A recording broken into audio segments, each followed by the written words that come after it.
श्रीरामपूरमध्ये fridge कंप्रेसरचा स्फोट, 18 वर्षीय मुलगी गंभीर भाजली।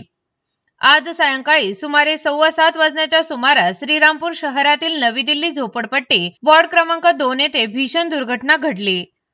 भंगार गोळा करून विक्री करणाऱ्या संगीता दिलीप सोनवणे वय वर्ष 46 या महिला आपल्या घराबाहेर भंगारामधून आणलेला फ्रीजचा कंप्रेसर फोडून त्यातून कॉपर काढण्याचा प्रयत्न करत असताना अचानक कॉम्प्रेसरचा स्फोट झाला। या स्फोटात बाजूला बसलेली त्यांची मुलगी रोशन दिलीप सोनवणे वय वर्ष 18 ही गंभीर भाजली असून तिला तातडीने उपचारासाठी पीएमटी रुग्णालय लोणी येथे दाखल करण्यात आले आहे।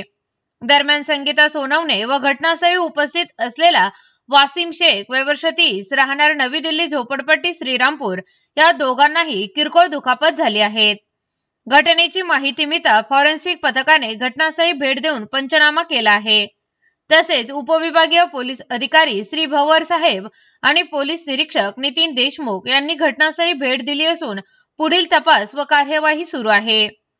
या घटनेमुळे परिसरात एकच खळबळ उडाली असून भंगारातून धोकादायक साहित्य हाताळताना आवश्यक खबरदारी घेण्याची गरज पुन्हा अधोरेखित झाली आहे। याविषयी स्पीड न्यूज मराठीने घेतलेला हा स्पेशल आढावा।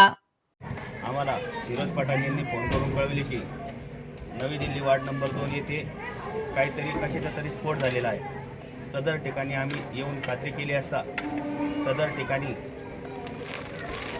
हे मिळून आलेले आहेत। हे कशाचे तुकडे ते आतापर्यंत काही सांगता येत नाही। फॉरेन्सिकच्या टीमने ते कलेक्ट केलेले असून सदरचे तुकडे पंचांच्या समक्ष आम्ही जप्त करीत आहोत।